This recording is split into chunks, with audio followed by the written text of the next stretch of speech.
Hi everyone, welcome to episode 26. My guest today is a BJJ Purple Belt training out of Soul Fighters Jam Modern Jiu-Jitsu in Baton Rouge, Louisiana, Lisa Shackelford. It's time to high five and fist bump. A Jujitsu podcast for the everyday grappler. Let's talk subs. Let's talk positions. Let's talk dominating the mats. Welcome to the Let's Talk Jujitsu podcast with Raymond Terrence.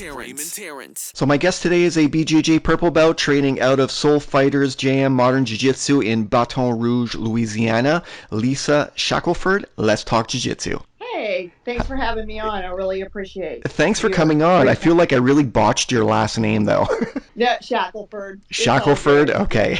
But I really love the accent for Baton Rouge. That was pretty Thank you. Yeah, well, we're out of Montreal, Canada, so we speak French here. So we basically, I try to keep everything as Anglophone as I can, but every now and then it just comes out. It just slips. Yeah, I butcher words all the time, so I'm like, oh, maybe that's how I'm supposed to be saying it all the time. I don't think so.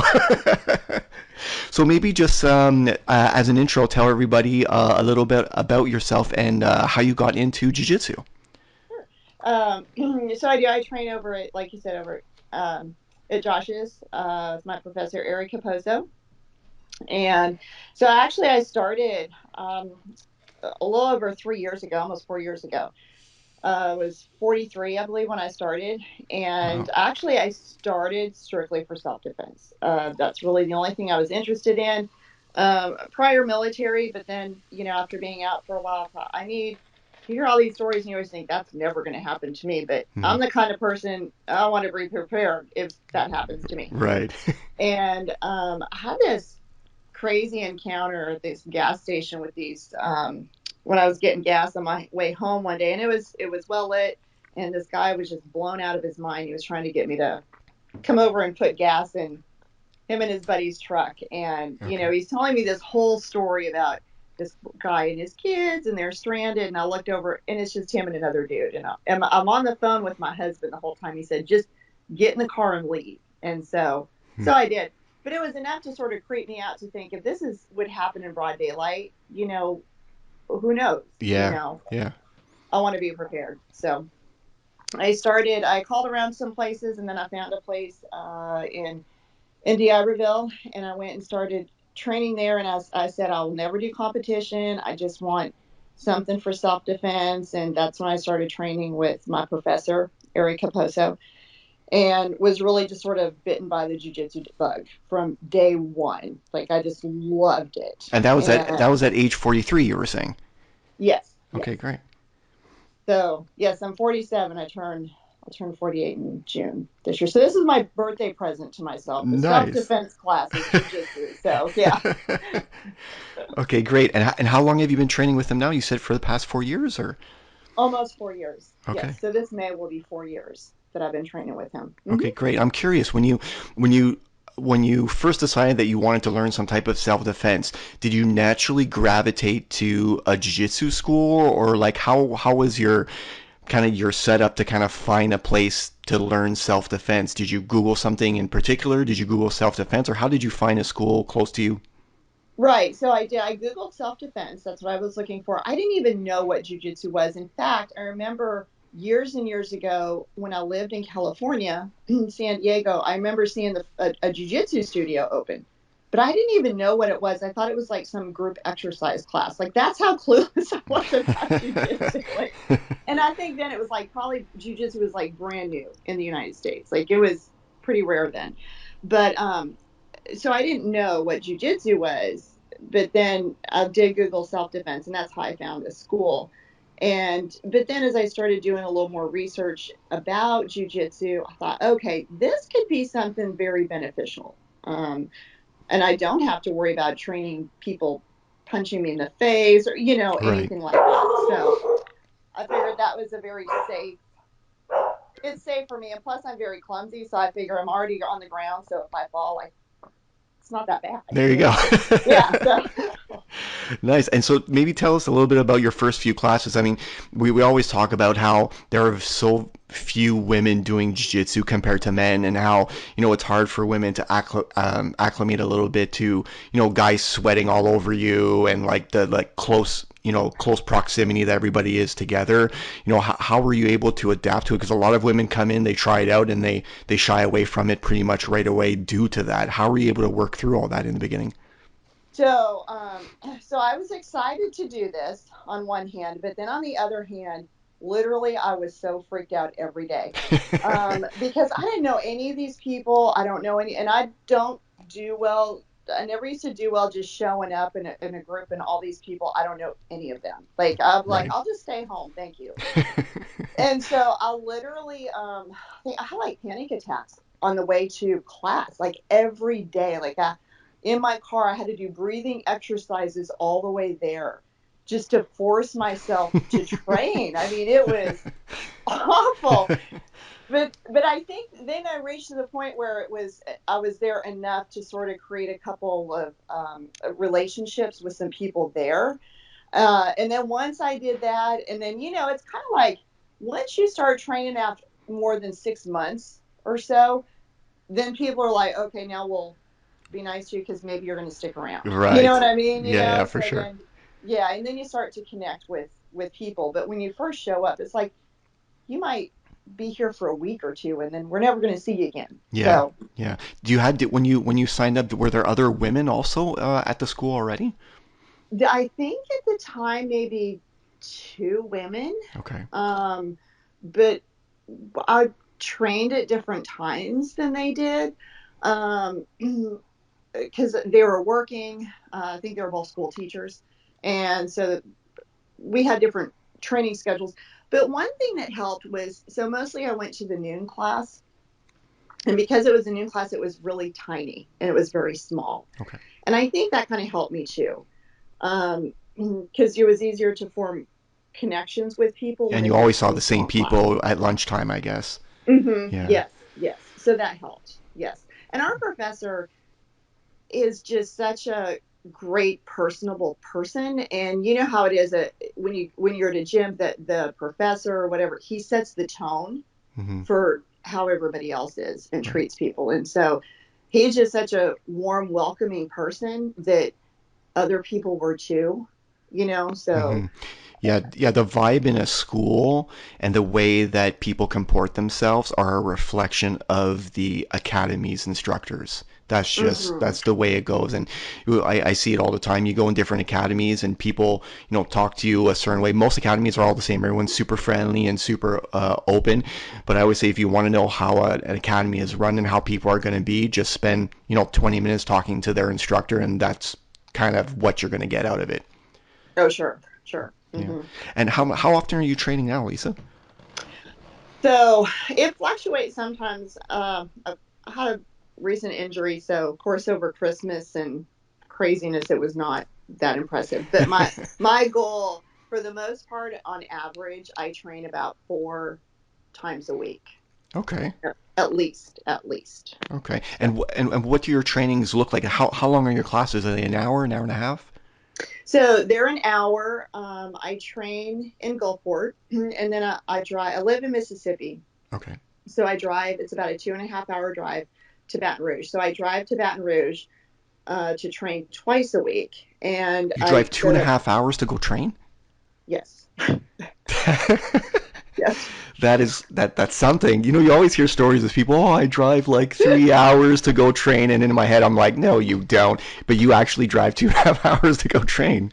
I really do twice a week. Is Yes. and is there a reason for that? Is it are there no schools closer? Is it because you kind of set your foot in the door there from the beginning that you have a hard time going anywhere else, or Right. So one is to stay under my professor. okay, Um, so that's how I stay under him. And also, it's the Soul Fighter Academy. okay, And so it's really the only Soul Fighter Academy that me and my teammate, might have a training partner, Stephanie, we both go over and we train over there. okay, So that way we can stay under him.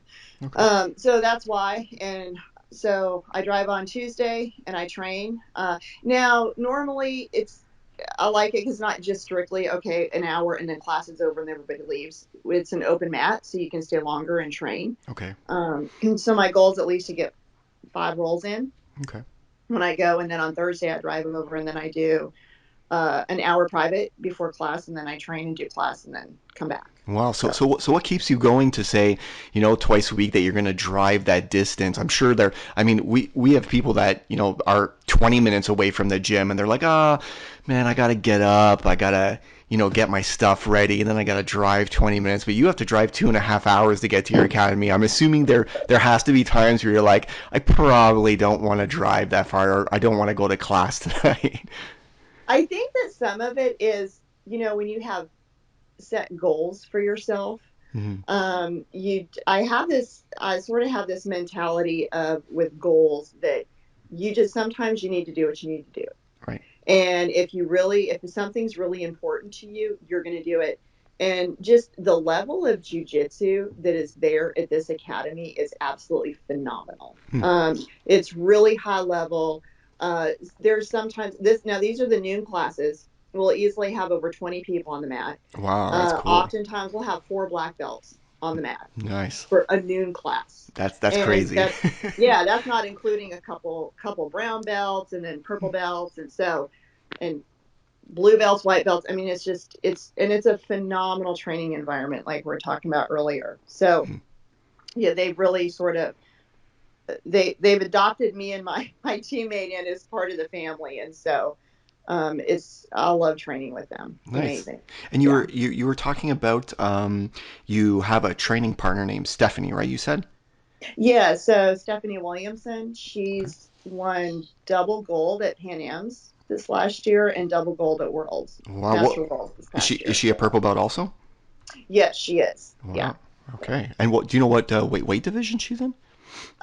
She's in A medium, middle. Okay. medium. Okay, Hmm. nice. Yeah. And how do you feel? Honestly, I don't run into a lot of people that I think the whole training partner thing is I don't know if I want to say it's by maybe it's an academy thing or it's Hmm. maybe a location thing, but we don't hear about it very often here. Like every now and then people will say, or I'm training with this person a little bit more often, but a lot of people don't have specific training partners. Hmm. What kind of benefit do you think you're getting out of having somebody that you can go to and train with all the time? Well, so we try to connect as much as we can and get the same classes, but often we don't, Okay. because there's that difficulty. But I Right. guess she's my main training partner. One, so we've been through a lot of things together, but then in addition to that, I'm Master 4, she's Master 1. Okay.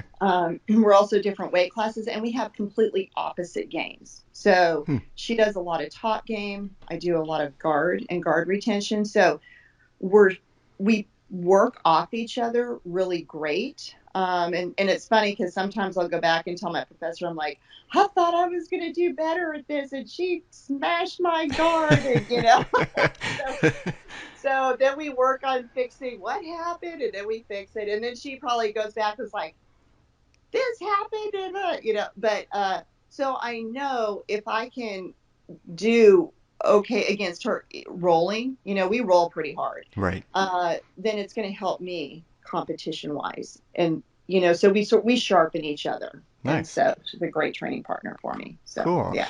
Tell me a little bit about your professor. So Eric, Raposo, he's from Brazil. He's a 2-stripe black belt. So he's automatically good at jiu-jitsu if he's Brazilian then. Of course he is. but it's funny. So we joke, and I'm like, if you can teach me to berimbolo, you can teach anybody in the world, right? But he just had, there's certain people that are. So what I've seen is there are some people that can be really amazing at jujitsu, like world competitors, Mhm. but it doesn't mean that you are going to be a good professor or that you can teach well. And some people Mhm. can do both. Mhm. And I feel like they're just those special people that just know, they can read body language and they know how to motivate people, and how to really get the most out of them, and push people to get more out of them than what they think they're capable of. And he's that kind of professor. He knows when to push you, but then he also kind of senses and knows like when you're just having a horrible rough time or you're struggling and when we need to work something a little bit different.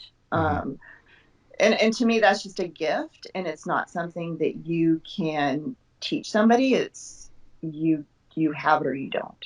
Right. So, yeah. And we call him the child whisperer as well, Oh, because because he just, he's good man, with he can get kids. these kids to do anything, anything. Like, I don't know how he does it, but he's so that's, I mean, we think he's a pretty special professor, but Cool. we are biased. And I saw that you also teach some kids classes too. Yes. So when I'm not driving to Baton Rouge on Hmm. Tuesdays and Thursdays, I train in Novuano under Professor Santiago in Gulfport. Okay. And so we just started a brand new kids program here in Gulfport. And so I'm doing the kids program for that. So we just started this week. So tonight will be our second class. So Okay. I'm pretty excited about that. That's good. That's good. And it's because he never had a kids program before. So he did, and then I think he was, you know how when you're a gym owner and you're traveling and you've got all these other things you're Yeah. trying to juggle, it's difficult to keep things going. And I think the kids program, because of all these other things, just sort of slowly dwindling, and I think he just couldn't do it all Right. anymore. And so he cut that. But now that he has more resources and we're he can he's it's not just him having to do everything. Yeah. So Yeah. We were we're talking about starting that that. back up. Yeah, we were talking about that in the last podcast too. That gym owners, I think they all at some point realize that they can't do everything and that they have to Mhm. start, giving things off to their brown belts or their purple belts, when it comes to teaching certain classes or, Mhm. not committing themselves to doing everything. And I think it takes some time for, academy owners to work through that. But I see it all the Mhm. time when I'm speaking to people as I started off by doing everything. And then I realized if I want to compete even from time to time, or if I don't want to burn out, like I'm gonna need some help. But I think in the beginning they try to do everything because they obviously want to be the best teacher and have a great academy, so they're trying Oh to take yeah. control of everything. But I think they all Mhm. realize at some point in time that they need help from other people, and it's very Mhm. taxing. Just teaching one kid's class is extremely taxing. I did it for a while at my academy where I was Mhm. teaching on Sunday mornings, and we were teaching. So I had someone helping me. His Uh-huh. name's Rob. We were teaching from 9 a.m. to noon, and they would be 45 Mm. minute classes. But the kids started at like 4 years old, so it Yeah, went. those are tough. Yeah, Yeah. those are really tough. And they started like we started with the younger kids first, and then worked our way up in age. And after the first class, like it was only 45 minutes, but like mentally I was done for the Yeah. day just teaching one class. Are you guys teaching really young kids or? No. So when I taught before, because I also taught with Eric Okay. in here when he was in Biloxi, and we did the 3 to 5 year olds Mm. and on up. So we actually started as young as three, but Oh, so we're only doing five and up right now. okay.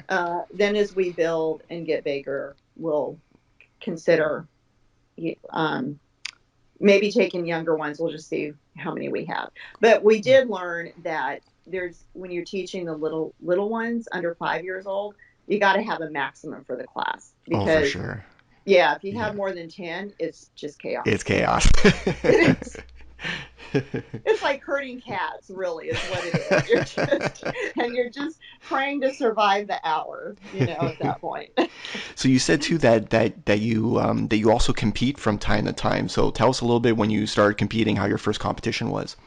Oh wow. So my first competition was I was a white belt. I think I was a two-stripe white belt. And So this was after saying I will never compete. I'm And not interested. and this is at Yeah. age 43, and I keep reminding people, not that how old you are, but I keep saying it on the podcast. There's a lot of younger people that always hesitate if they want to compete, in their late 20s and early 30s. So that's why I Hmm. keep reminding people, no, no, Yeah. she started when she was 43 and she competed. Yes. Yes.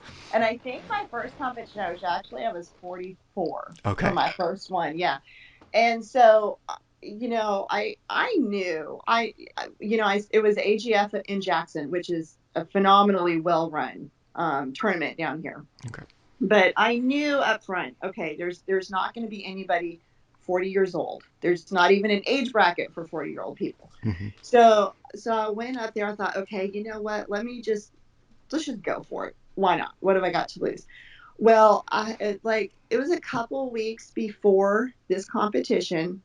I was doing a nogi class, and it was a move. It was a young kid, and it was nobody's fault. He went to take my back, and the way my hand got caught between my leg and his, it completely bent my wrist back, Oh no. and it broke my wrist. I didn't know it at the time though. And of course, I'm like, I'm not going to go to the doctor because they're going to put a cast on it, and then I can't train, and then I can't compete. So, so my professor, he taped it up for me. I drove home. I had a lecture to actually write that day too, and finish writing. Okay. So I taped it up. Took some med. I mean, it was so bad, like excruciating pain. Finished typing it up. So then 2 weeks later, I went ahead and competed. I just taped it up and I competed. And Wow. it was the nobody for Nogi in my division because I was novice. Okay. So I went against she was like 20 something years old, and she was a blue belt. And I'm a two-stripe white belt. It was a massacre. And the adrenaline was crazy. Like everybody sounded super far away. Hmm. And I heard I think it was one of my coaches, or my professor. I don't even know at this point who it was, but I heard their voice and it sounded like it was really far away. And I just tried to tune in to their voice. And that's all it was like my head was in a can just because the blood, the adrenaline, and all that stuff. And then for Nogi, she was younger than me, but we're more evenly matched. Or for Gi, excuse me, we're more evenly matched. But Okay. it wasn't. I lost. It wasn't pretty. But the crazy thing was competing that one time. Even though I lost after that, I said, "Oh my gosh, this was so much fun. I'm gonna do this again. I gotta do this again." Nice. And yeah, so then I just said all this stuff I say I'm never going to do, I end up doing. I just get hooked on jujitsu and then doing, competition. And so, And are you still competing from time to time? yeah, so this last year I did several. I did the Dallas Open. I did, I did New Orleans Open. I did Pan Am's, and I did Master Worlds, and I did Houston Open. Okay. And how was Master Worlds? I was at Master Worlds too. I didn't compete, but I was there Mhm. cheering on some teammates that were there and doing Oh, some filming and stuff. But yeah. how was that experience for you? Because I didn't compete, and I had the best time of my life. I guess because I wasn't stressed about my matches and things like that. And I thought it was super exciting. How did you find that Yeah. experience? It was a blast. And every time I go anywhere with my teammates, it just, even like you said, even if you're not competing, it's so much fun. Yeah. It's I have a blast, but it's so much fun going and supporting my teammates also. And I did compete, which I did awful in my division. Just Well, you have the best of the best that are coming out. You know what I mean? It's not, right. it's not just an in town, Hmm. IBJJF, or it's not like just a regular tournament like a Right. Grappling Industries that comes into town. I say Grappling Industries, they're great. They have great tournaments. But you're literally getting the most, like, you're the top of the line people that are flying out and spending their money and training for this huge competition. You know what I mean? So you're not getting your everyday Joe Blow in your matches, right? Oh yeah, for sure, for Yeah. sure. And I think sometimes people underestimate the mental aspect of competition, because you do all this training physically, and you feel like, okay, technique wise, I'm good. I'm there. You know, I've cleaned and fixed up all these things that I needed to in my game. But there's also a huge mental aspect that just plays such a huge part. And I think the mental part, that's why I'm so bummed about my performance in my division, because I think it was more mental thing, Okay. mental for me. And so it's like, I need to go back and fix the mental stuff. And I think I just get too focused and psych myself out a little bit instead of just going and relaxing and just saying, I'm just going to enjoy this moment and I'm Right. going to have fun and do this. I want to win, but I want to have fun and do it too. Does that make sense? Yeah, no, it makes sense. One of our instructors, who Mark St. Marie, who goes down there, and I was like, also, like, how are you doing? And I'm like, I have a camera in his face, and I'm like trying to interview him like 30 minutes before his match. I'm Oh like, so gosh. everything's good or whatever. Like, I'm probably not helping, but he's such a laid back person. I was like, so are you still sticking to your game plan? What are you gonna do? He's like, I'm just gonna go do jujitsu. Like, he was so just like, I'm gonna go on the mat. I'm gonna do what I always do. I'm gonna do the same thing, and hopefully it'll go well. And if it does, great. And if it doesn't, then at least I had a great experience. Like, it was so nonchalant. But I mean, he's 50 something. He's a black belt in jiu-jitsu. He's been doing it for martial arts for like over 30 years. So like Wow. it was his first big, like, on the world stage type of Mhm. jiu-jitsu competition. Uh-huh. But for him to go in and be that calm and just be like, yeah, I'm just going to do jiu-jitsu. I'm like, I'd love to be able to have that mentality when I go compete, because I'm definitely Yes. not like Yes. at that point yet. I guess it comes with experience and time. I think so because I feel like it took me all of those tournaments last year to realize and get to that point, Mhm. you know. Yeah. So, but I like competing because, and I really think that, they talk about the blue belt blues, right? That Hmm. the blue belts, they get to the point and then Yeah. they sort of quit. I really feel like competition is something that would probably help people. It'd be interesting if somebody did any research or studies Hmm. that would help people not quit jujitsu. Because when you're just going in training with the same people over and over again, you you just feel like sort of lost in a sea of jujitsu. Yeah. Like you don't really know, am I improving in this area? How am I doing? What do I need to fix? Whereas when you compete, you can go back and look and say, okay, this is a weakness. This is where I keep messing up at. And it gives you a specific strategic goal to work on and focus on and work towards. And Hmm. so I think it would change the journey in people's minds if they competed. Yeah, I think that's also on the professors too, to not push their students, but to motivate them in a way that maybe they'll want to compete. I think there are a lot of Mhm. academies out there that don't push competitions, that maybe don't post them on the Facebook page or tell the students, oh, there's a competition coming up in, next month, and it's this far away. Mhm. This is how much it is. Like, there's a lot of academies that don't share that information with their students. It's just another day of jiu-jitsu. So I think if more and more professors were kind of pushing, no, I don't want to say push competition, just maybe encourage people to go compete if they want to, and say that Right. they're there to maybe, help them out and help them train for it, and maybe to let Mhm. them know what they'll expect. Maybe there'd be more people willing to go on and compete. I'm not saying this is, for all academies, but there are, Right. I know a decent amount of them that really don't push it and don't advertise it. So, Mhm. and maybe, I think Mhm. you're right. Maybe there is a big turnover there because of that. If people maybe got a little bit of a taste of it, maybe they'd be motivated to kind of fix the things they're not working on and realize that they haven't plateaued. It's just maybe they've plateaued in their academy, but outside there's still more to work on, right? Right. Yeah. Yeah. Hmm. Because Do in your academy, you all know each other's games. I exactly. mean, Yeah. and then when you roll with the same person over and over again, they do the same thing over and over again, and you think, okay, well, obviously, I need to do something different to keep them from doing that to me. Or you change it up Yeah. because you already know what they're going to do, so Do you you, can plan ahead. do you have a lot of tournaments that come by your area? So not really. We have we do have some AGF in Jackson and New Orleans, and then AGF actually in a couple weeks will be their first tournament in Biloxi. So that's like literally 30 minutes from my house, which is amazing. Nice. And then Josh Mancuso, he's started doing a local tournament over in Baton Rouge.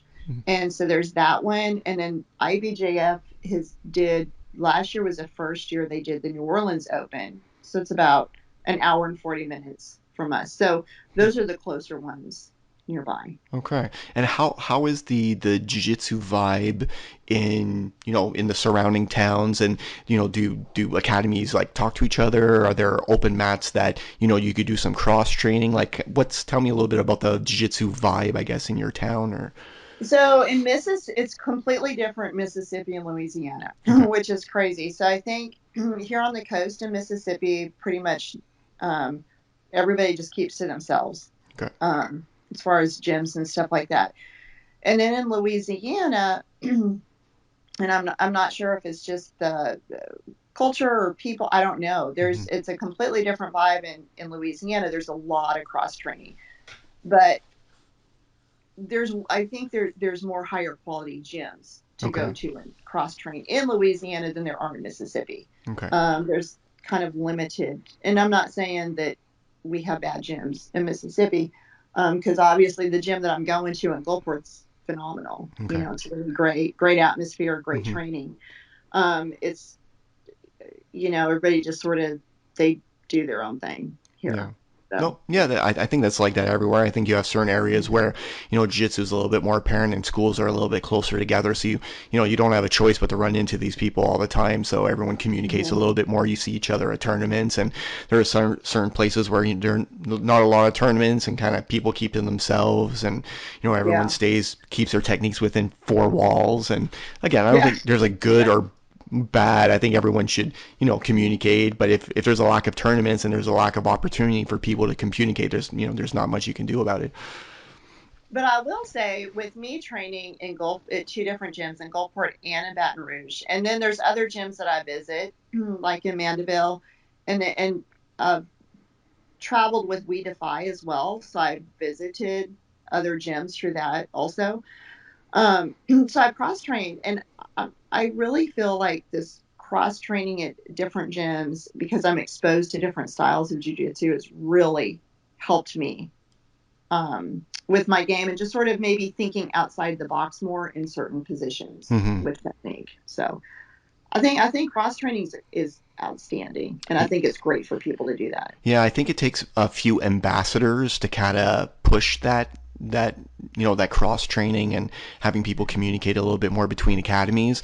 I think it takes a few key people to start, that mentality that, hey, like, we don't need to be Mhm. us against you. We should all work together and all be friendly and, share Right. knowledge and this and that, and maybe do, seminars where, it's open to all academies. I think it takes some key people to do that, and the areas that aren't doing that right now, I think it'll eventually happen. Like, I could tell you from experience in Montreal, just a few years back, like if I were to say maybe, let's say, 6 or 7 years ago, Hmm. it was definitely us versus you mentality in most of the schools here. I don't want to say all, but most of it. And then over time, people start rotating a little bit, and people leave one place, go to another. And I think more communication with social media too kind of made things explode a little bit more, and people talk a little bit more.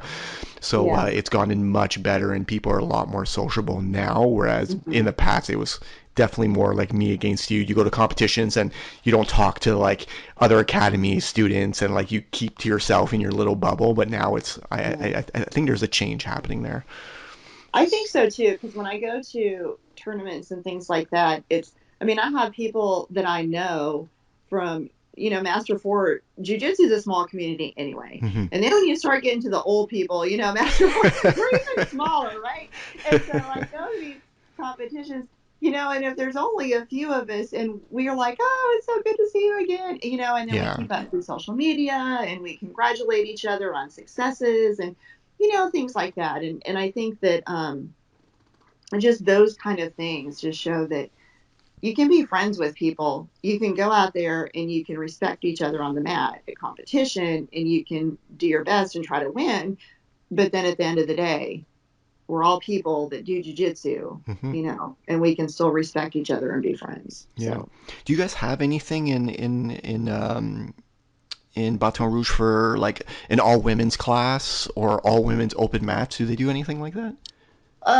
so we do have a black belt, Jessica Goudry, over in Baton Rouge, she's absolutely phenomenal. And so she's sort of helped get together some girls and geese kind of things, Okay. events I've gone to, and sometimes she'll do like a women's open mat, and um, Goodness. so it's not like every week we have a women's class.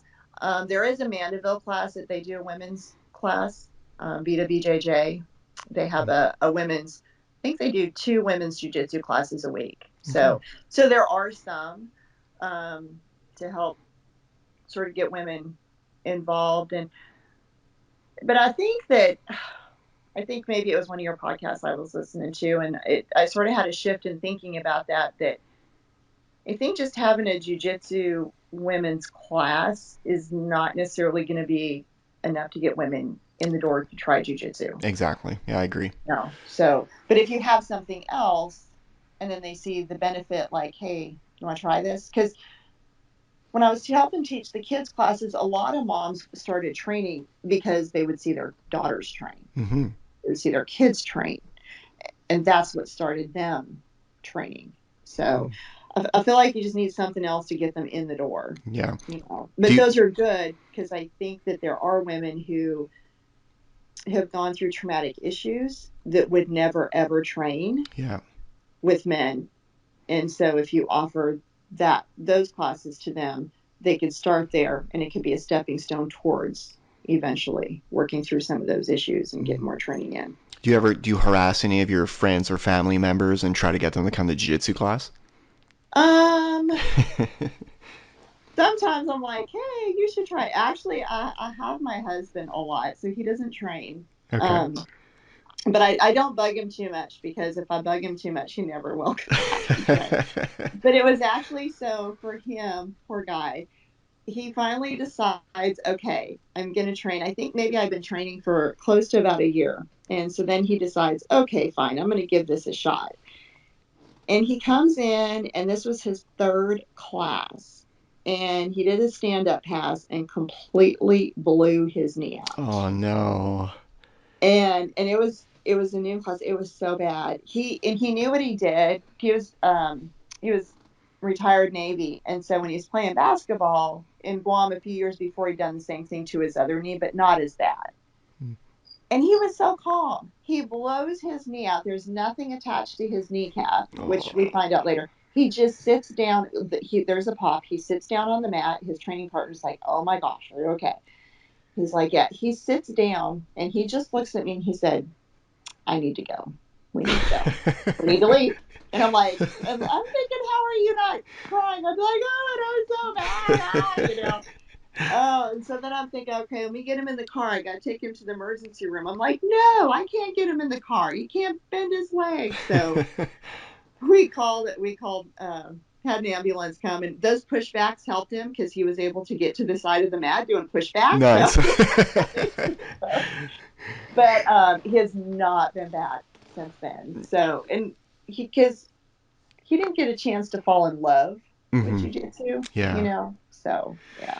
Okay. But maybe one day he'll come You back. never know. Yeah. And I am bugging my kids too. So Okay. How many kids do you have? I have 2. I have a 20 and an 18-year-old. Okay. Okay. So we're almost empty nesters. Okay. So Nice. we have a bucket list for that too. Good. Tell me a little bit. I saw that you wrote to me and you said you were, or I saw a mention that there's, I honestly, I don't know anything about it, the We Defy Foundation, that you're a regional ambassador. Tell me a little bit about that. Yeah. So We Defy Foundation was started by Alan Shabaro and Joey Bozick. Not sure if you've heard of either of those, but No. they're prior military. Okay. Joey Bozick is a triple amputee, Okay. and he does jujitsu. And so this was a foundation that was started to help combat veterans suffering from PTSD, anxiety, and depression, and other combat-related issues.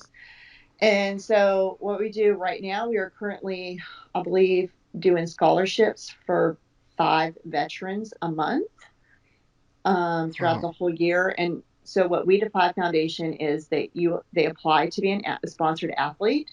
They accept their application. If they're approved, then they set them up with an approved training facility in their area. Okay. They get it used to be 2 free gis. I believe that's still true. In addition to a year of jujitsu.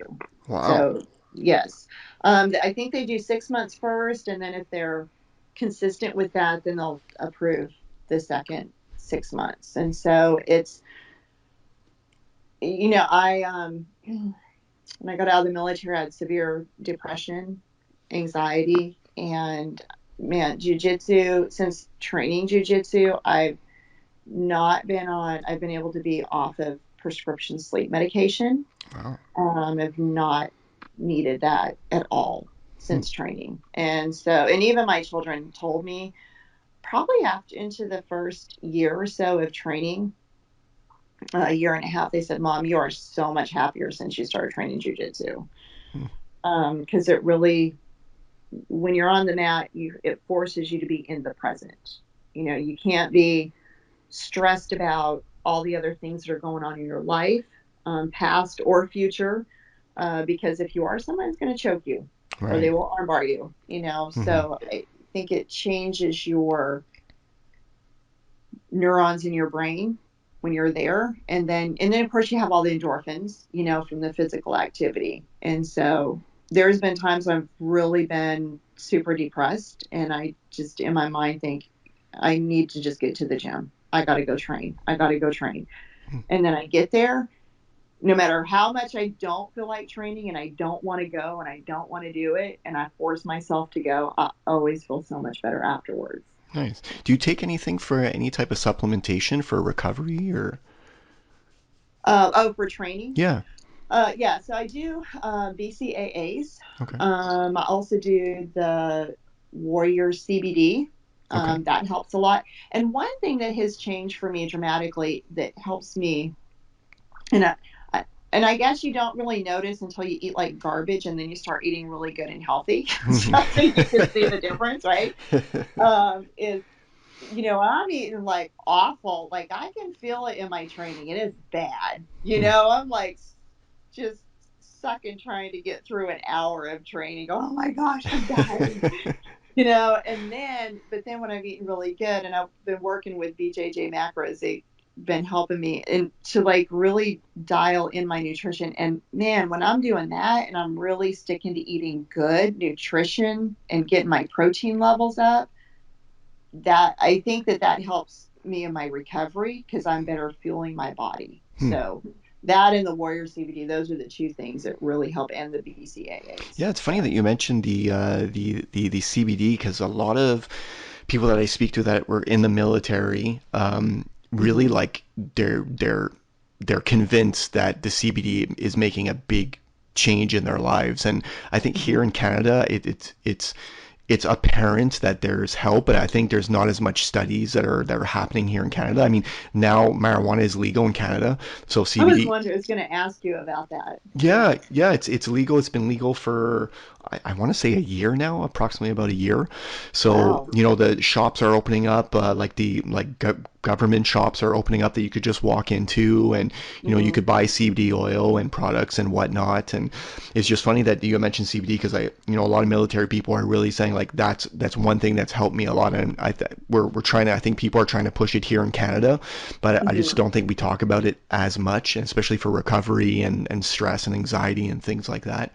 But Hmm. yeah, it's starting to boom a little bit. There was like it's one of those up and down things. You make everything legal, and then they start pulling back a little bit and say, "Oh, well, gummies are a little too strong, so we're not going to start offering those." And then Oh goodness. yeah, and then all Yeah.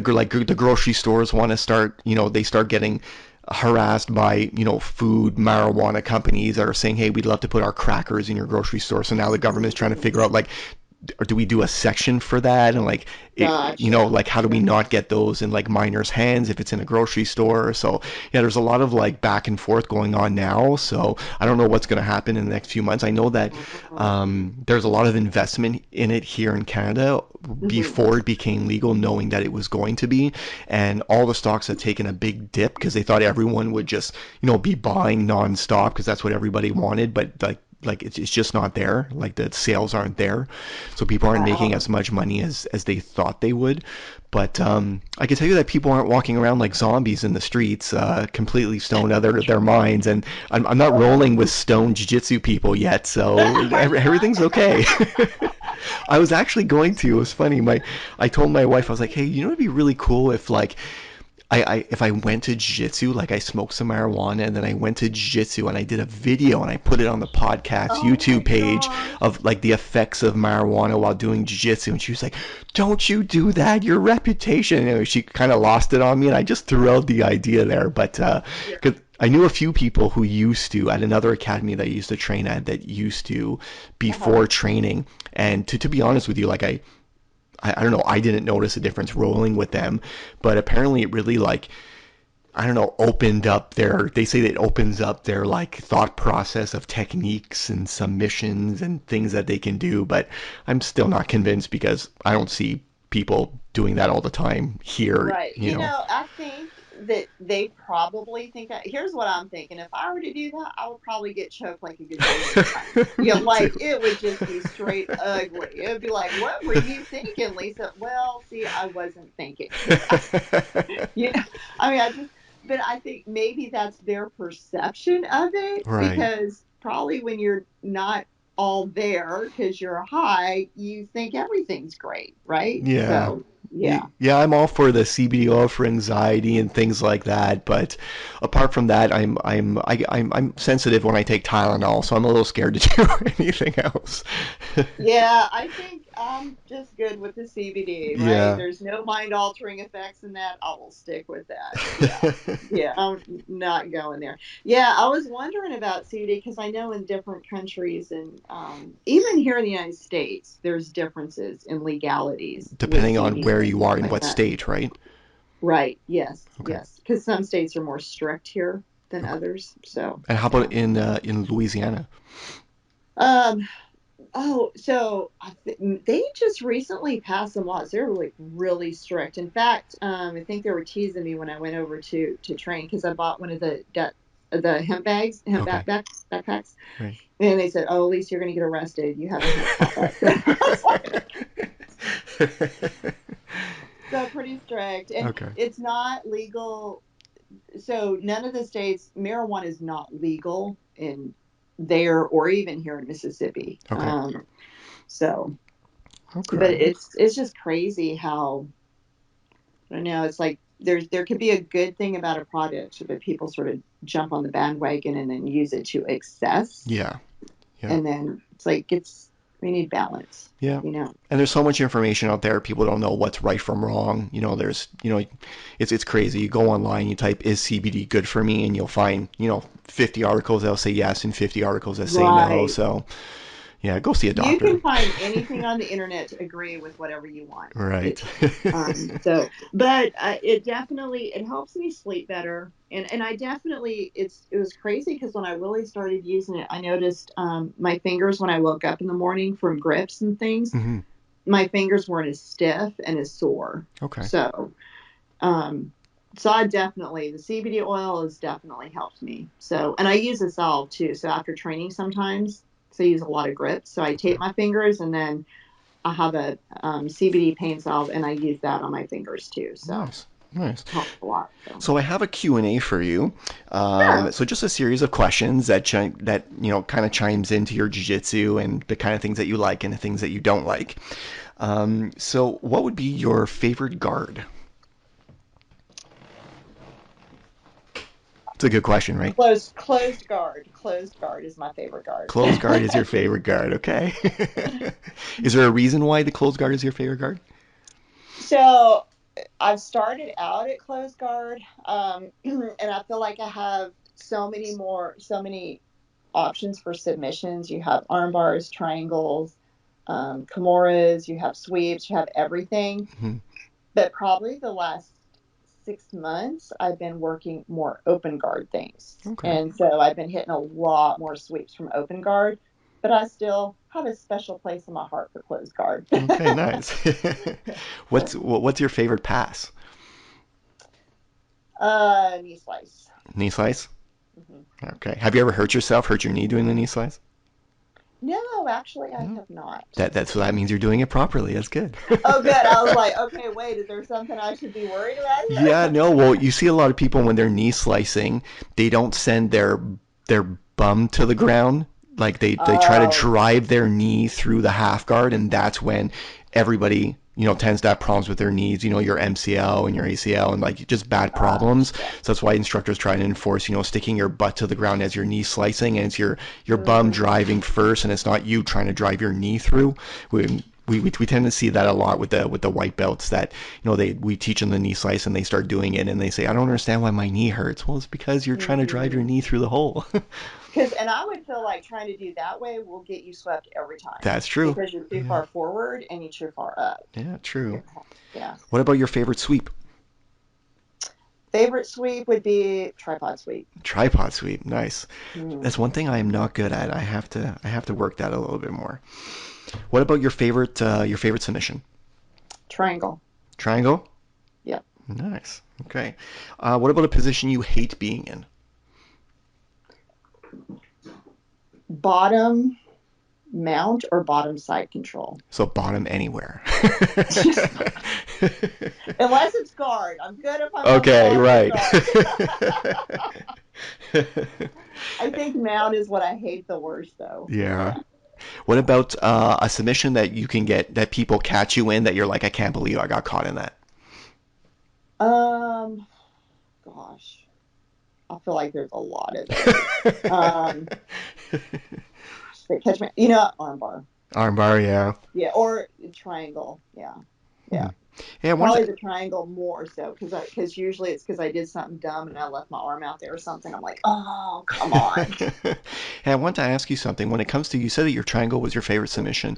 If you've locked on a triangle and you're not able to finish your triangle, do you go for the straight arm lock or the wrist lock or anything that's there? If you're not able to finish it, like you've got it locked on, you have the angle, but the person's just not tapping. Yeah, so I'll pull down on the head if that doesn't work, and if the fist into the side of the collar doesn't work, I'll do armbar, wrist lock, the Kimura. There's a Kimura variation from there as Mhm. well. So I will do all of them. Hmm. All of them. Do Yeah. you pull the head straight down when you're doing your triangle? Yeah, like downwards. Yeah. I'll Okay. lift my hips and pull the head down. Okay, nice. No, I just mention it because I always give people a little trick for the triangle. I mean, people know it also, but maybe it's something that our listeners don't know. When you're doing the triangle and you have it locked up and you're pulling down on the head and it's not working, what I like to do is I like actually using my two hands and turning their head into the leg that's over their shoulder, that's directly into their neck, and I turn their head to actually have their eyes face me, and I pull their head down on an angle. So that way the side of the neck is actually driving more into your leg, because a lot of times people pull down on the neck and nothing's happening. So I do a little variation if it doesn't work, and I just turn their head to the side a little bit and drive their face straight Ah. in, and it really helps. Oh, I'll have to remember that. Yeah, because usually once I get it in, and especially if I have that angle, like just a little bit of pressure on the back of that head, and that's it. That's got it. Nice. Perfect. I'm gonna remember that. That's helpful. Cool. Hey, also before I forget, we were talking about the We Defy Foundation. There's a Mhm. guy. I don't know if you're aware of him. His name is Maximiliano Ulia. Do you know him? No, I sure No. don't. I think But it's I'm gonna Ul. look him up Yeah, I now. think it's Ulio. I'll send you his contact. Yeah, it's Okay. Maximiliano Ulia. He has a bunch of different foundations. He was on one of my podcasts. He actually fell off a balcony, and from the shoulders down, he's completely paralyzed, and he does jujitsu. Oh He's wow. crazy. So he has all these cool foundations. So I know when you're talking about We Defy, maybe there's something to be done maybe with Max there. Oh, that would be awesome. Yeah. Yeah, Absolutely. he's in the Yeah. States. He's in Florida too, if I'm not mistaken. Oh, cool. Yeah, Okay. yeah, cool. Well, Lisa, I really appreciate your time. I know you have to go teach, so we were a little Sure. limited on time. So I really appreciate you being on and us talking. And I think it's super, super cool that, at 47, you're like kicking butt and doing competitions and stuff like that. That's really neat. I find it super interesting. I think it's going to be motivating for a lot of people. And where can people find you on Facebook or Instagram? What would be the best place to reach out to you? So Lisa Shackelford on Facebook and at Lisa Shack 3 on Instagram. Nice. Perfect. So again, thanks for being on, and you're welcome back anytime, Lisa. Great. Thank you so much for having me. I really appreciate it. You've been listening to Let's Talk Jiu-Jitsu with Raymond Terrence. Go follow us on Facebook and Instagram. And don't forget to subscribe to our YouTube page. Turn on notifications and press that like button. Thanks for listening, and we'll see you on the mat.